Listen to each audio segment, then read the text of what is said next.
Hi, this is Deepak. How are you? So I'm just adjusting the light. I have just arrived in Texas, in San Antonio. Just checked into my room, and I haven't connected in a couple of days because I've been traveling. I was in Montreal, and then I had to go to New York, and then fly here to San Antonio, where I'm speaking tomorrow to about 4,000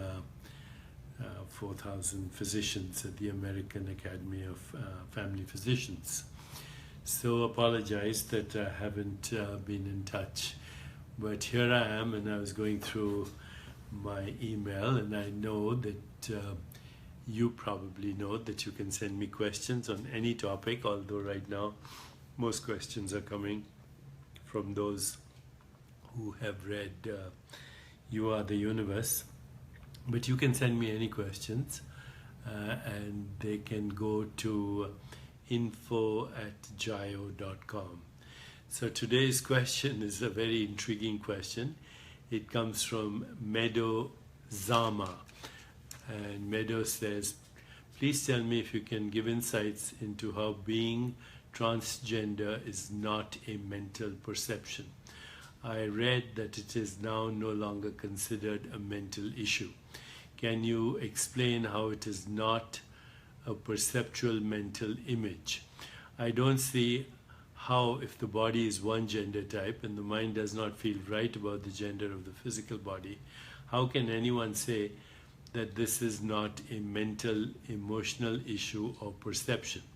It does not make sense to me. It sounds like a mental ego issue, and how it can be otherwise, given that we are dealing with two things, mind and matter.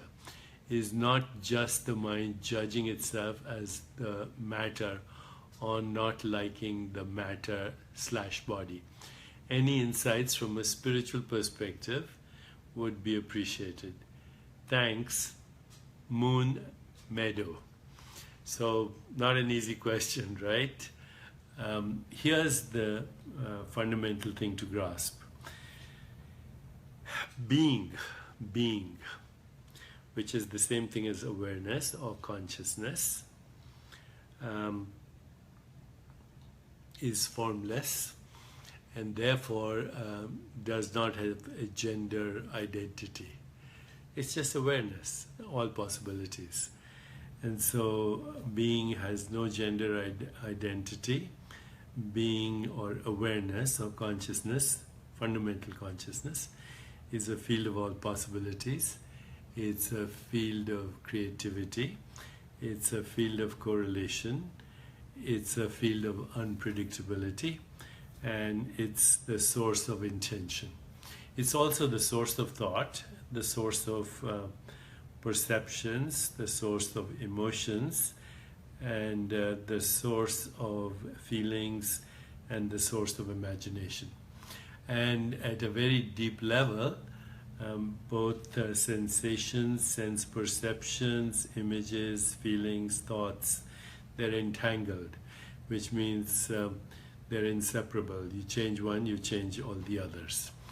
But awareness by itself, as I said, is just all possibilities.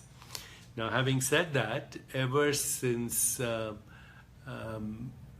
has been knowledge of different cultures and different historical eras, there have been people who are straight, there have been people who are gay, there have been people who are transgender, there have been people who are bisexual.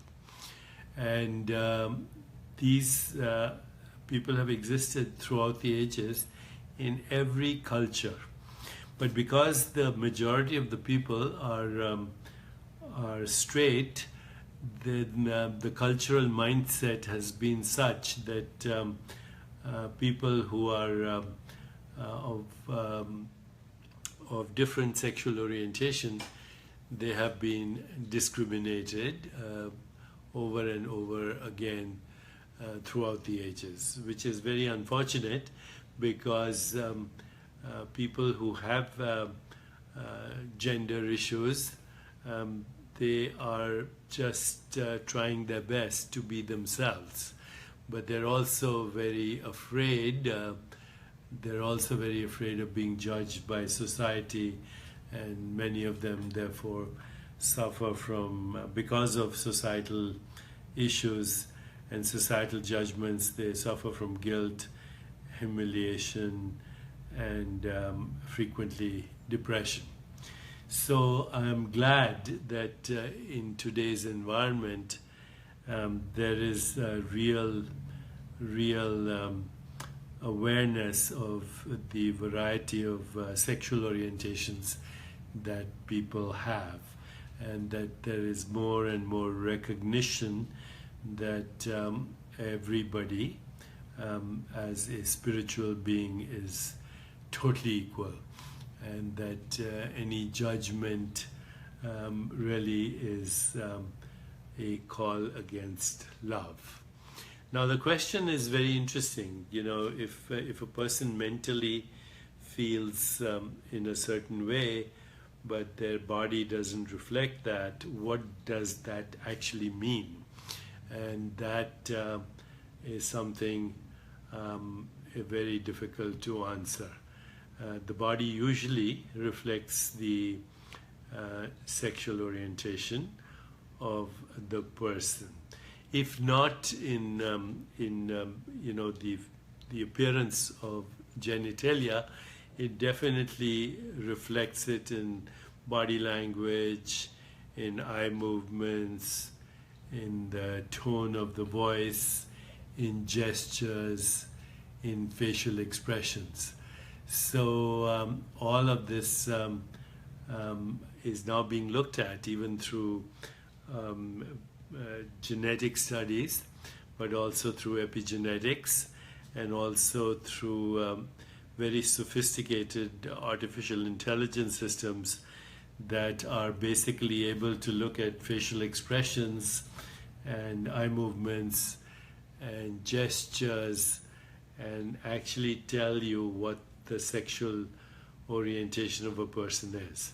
So as we learn more and more about this, then we will see that I think the body does reflect the sexual orientation. And it may be that we are too hasty in saying that mind and matter are not connected, that mind and body are not connected at this fundamental level. So let me come back to this in 15 seconds and we can complete this this discussion.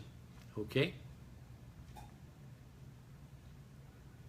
So here I am back, and what I was saying is that if at a fundamental level then there is if there was no judgment, then mind, body are inseparably one, and transgenders are part of our society and they've always existed, but because transgenders and people of bisexual preference or gays have been in the minority compared to most, then they have been the victims of judgment and discrimination.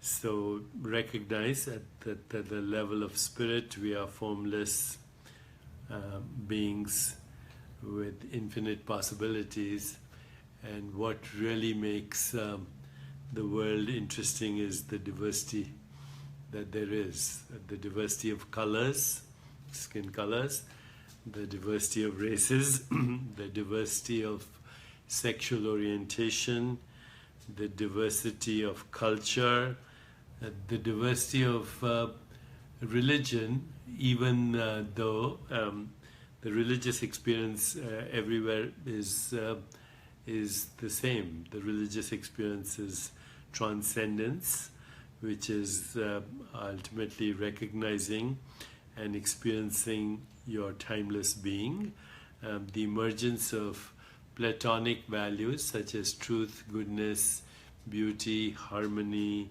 love, compassion, joy, equanimity, peace, and the loss of the fear of death. So if we remember this, then we see that love is the ultimate truth at the heart of creation, and there is no need actually for us to judge anyone just because they're different from us. Love everyone, and do not be tempted to judge, label, define, evaluate, and discriminate. So, Meadow Zama, I don't know if I've answered your question, but since you asked any insights from spiritual perspective, then the insight is that all is one, and love is the ultimate truth, and that's all that counts. Take care, and lots of love to all of you. I'll be back here tomorrow.